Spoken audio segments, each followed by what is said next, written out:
India market invest মাইন্ডসেটে আপনাদের স্বাগত। যারা চ্যানেল নতুন এসেছেন তাদেরকে বললো প্লিজ চ্যানেলটাকে সাবস্ক্রাইব করবেন, একটা লাইক করবেন, বেল আইকনটা প্রেস করবেন, তার সাথে অল বাটনটা প্রেস করবেন, তাহলে নোটিফিকেশনটা কিন্তু সঙ্গে সঙ্গে আপনাদের কাছে গিয়ে পৌঁছবে। দেখুন, আমরা একটা কোম্পানি নিয়ে এখন ডিসকাস করবো। সেই কোম্পানিটা কিন্তু ফান্ডামেন্টালি স্ট্রং কোম্পানি। কোম্পানিটা যে প্রোডাক্ট তৈরি করে আমরা সবাই জানি। কোম্পানিটা প্রিভিয়াস দেখলে দেখা যায় ভালো একটা রিটার্নও দিয়েছে। তো সামনেও কোম্পানিটা রিটার্ন দেবে কি না বা দিতে পারবে কি না কোম্পানিটার, তার জন্য কিন্তু আমরা কোম্পানিটার ফান্ডামেন্টাল বলুন এবং কোম্পানিটার বিজনেস মডেল বলুন সব নিয়ে আলোচনা করব। একটু ধৈর্য সহকারে দেখতে হবে, তাহলে কিন্তু ডিটেলসে আপনারা জানতে পারবেন। চলুন যাওয়া যাক। দেখুন, কোম্পানিটা হচ্ছে স্মল ক্যাপ ক্যাটাগরির কোম্পানি। প্যারামিটারগুলো কিন্তু সেভাবে দেখতে হবে।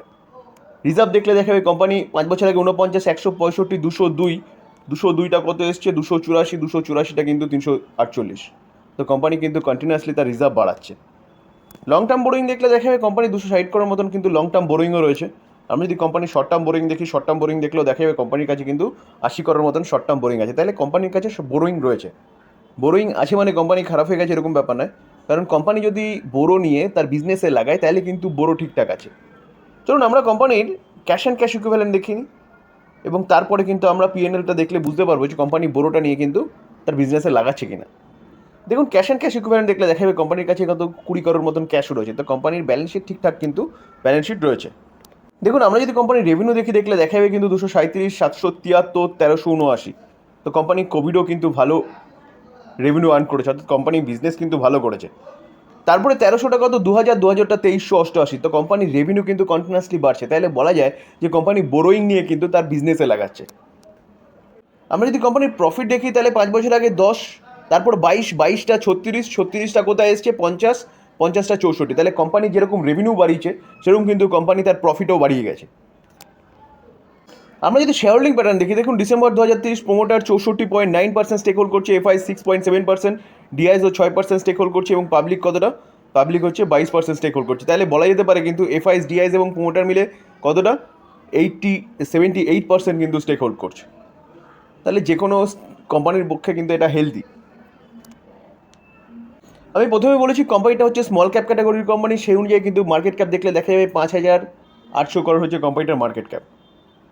পি রেশিও দেখলে দেখা যাবে কত আছে, পি রেশিও দেখুন 65.3 রয়েছে, মোটামুটি ঠিকঠাকই বলা যেতে পারে। পি রেশিও হচ্ছে। রিটার্ন অন ক্যাপিটাল এমপ্লয় 18.2, এটাও ঠিক আছে। রিটার্ন অন ইকুইটি দেখলে দেখা যাবে কত 21, ফেস ভ্যালু 2 রয়েছে, অর্থাৎ কোম্পানি কিন্তু পরবর্তীকালে স্প্লিটও দিতে পারে। স্যার, আমরা এতক্ষণ যতগুলো প্যারামিটার দেখলাম, কোম্পানির কাছে বোরোয়িং রয়েছে, ঠিক আছে, কিন্তু কোম্পানি তার বোরো নিয়ে কিন্তু বিজনেসে লাগাচ্ছে, যার জন্য আমরা দেখলাম কন্টিনিউয়াসলি কিন্তু কোম্পানির যে রেভিনিউ সেটা বাড়ছে, কন্টিনিউয়াসলি প্রফিটেবিলিটি সেটা বাড়ছে, কোম্পানির রিজার্ভও কন্টিনিউয়াসলি বাড়ছে। তো সেই জায়গায় দাঁড়িয়ে কোম্পানির ফান্ডামেন্টালটা কিন্তু মোটামুটি ঠিকঠাক আছে বলা যেতে পারে, যেখানে কিন্তু রিটার্ন অন ইকুইটি এবং রিটার্ন অন ক্যাপিটাল এমপ্লয় এবং রিটার্ন অন ইকুইটি কিন্তু দুটোই কিন্তু বাড়ছে। চলুন আগে কোম্পানির চার্টে যাওয়ার আগে কিন্তু আমরা কোম্পানির বিজনেসটা দেখে নিই, কারণ আমি সবসময় বলি যে কোম্পানির বিজনেস কিন্তু মেন। যদি বিজনেস ঠিকঠাক থাকে তাহলে কোম্পানি ঠিকঠাক থাকবে, এবং কোম্পানিকে আপনি লং টার্ম ধরে কিন্তু হোল্ড করতে পারবেন। চলুন আমরা কোম্পানিটার বিজনেস দেখে নিই যে কোম্পানি কী কাজ করে। দেখুন, কোম্পানির ফুড এবং বেভারেজ সেগমেন্টে কোম্পানির এক্সপোজার রয়েছে। কোম্পানি কিন্তু এইসব প্রোডাক্ট ম্যানুফ্যাকচারিং করে, এবং আদার্স যেসব বড় বড় কোম্পানি রয়েছে সেই সব কোম্পানিগুলো কিন্তু এই কোম্পানিটার কাছ থেকে প্রোডাক্টটাকে নিয়ে তারা কী করে, তারা হচ্ছে সেল করে তাদের ট্যাগ লাগিয়ে। তো ফুড এবং বেভারেজ দেখলে দেখা যাবে কোম্পানিটা কিন্তু অনেক প্রোডাক্ট কিন্তু তৈরি করে, ঠিক আছে। তো সেই জায়গায় দাঁড়িয়ে কিন্তু সবকটা প্রোডাক্টের নাম নিতে গেলে ভিডিওটা কিন্তু অনেক বড় হয়ে যাবে, ঠিক আছে। আমরা যদি হট এবং কোল্ড বেভারেজ দেখি, সেটাও কিন্তু এনার্জি ড্রিঙ্ক বলুন, এগুলোর ক্ষেত্রেও কিন্তু কোম্পানিটার এক্সপোজার রয়েছে। দেখুন, কার্বোনেটেড সফট ড্রিঙ্কস রয়েছে, আইসক্রিম রয়েছে, টি কফি রয়েছে। তো এইভাবে দেখলে দেখা যাবে কিন্তু অনেক প্রোডাক্ট রয়েছে, গ্লুকোজ পাউডার রয়েছে, ড্রাই মিক্স পাউডার রয়েছে।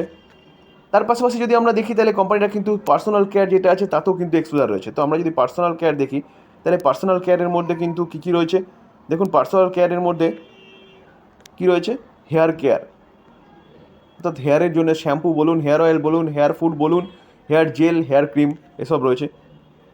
তার পাশাপাশি বেবি ক্রিমও রয়েছে, hand wash powder, hand wash liquid, এসব সব রয়েছে, লোশন রয়েছে, বেবি ক্রিম রয়েছে, ঠিক আছে।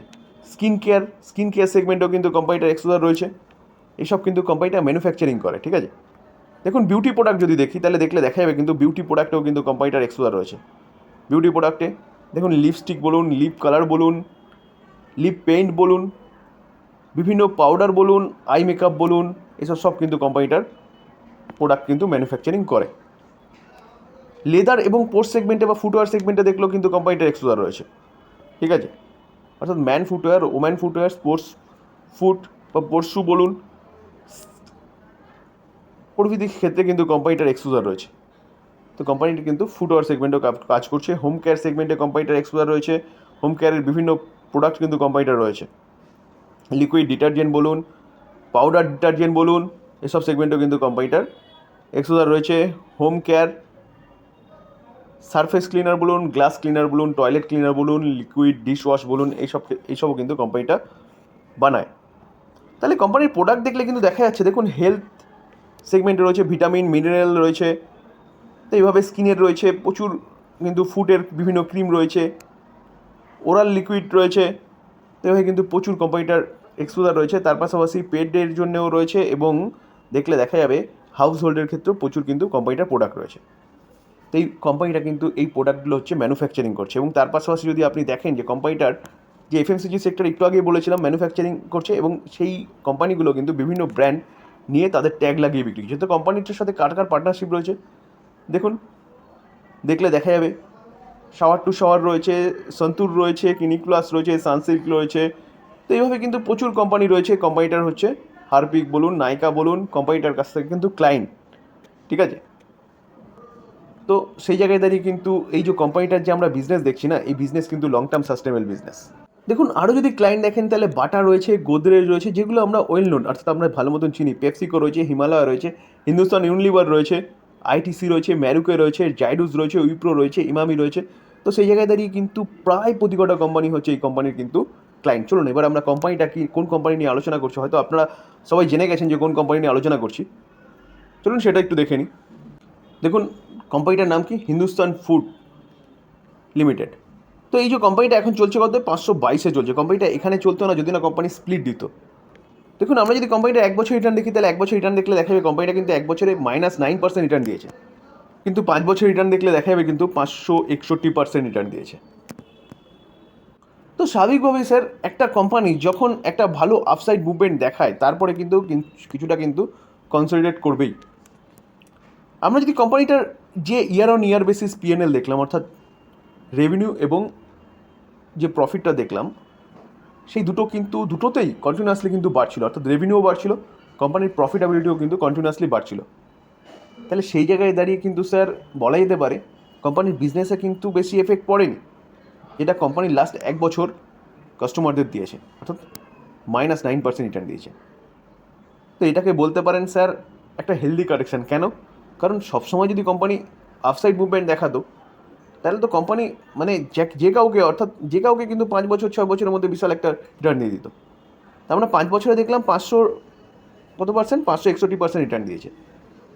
তো এতটা রিটার্ন দেওয়ার পরে তো একটু তো দম নেবে, তো সেটাই বলতে পারেন। কিন্তু এই টাইম পিরিয়ডটা কিন্তু প্রতি কটা কোম্পানির জীবনে আসে, ঠিক আছে। যেমন ধরুন 2018-তে হচ্ছে অটো সেক্টর পড়েছে, আইটি সেক্টর পড়েছিল, আইটি সেক্টর উঠেছিল।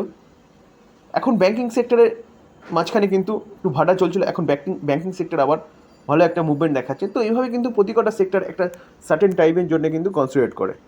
তাই বলে এই নয় যে কোম্পানি খারাপ হয়ে গেছে, আপনাকে কিন্তু কোম্পানির বিজনেস দেখতে হবে এবং বিজনেসে গ্রোথ আছে নাকি সেটা দেখতে হবে। কিন্তু তা আমরা দেখলাম যে কোম্পানি যেই সব সেগমেন্টে কাজ করে সেটা কিন্তু মানুষের নিত্য প্রয়োজনীয় জিনিস।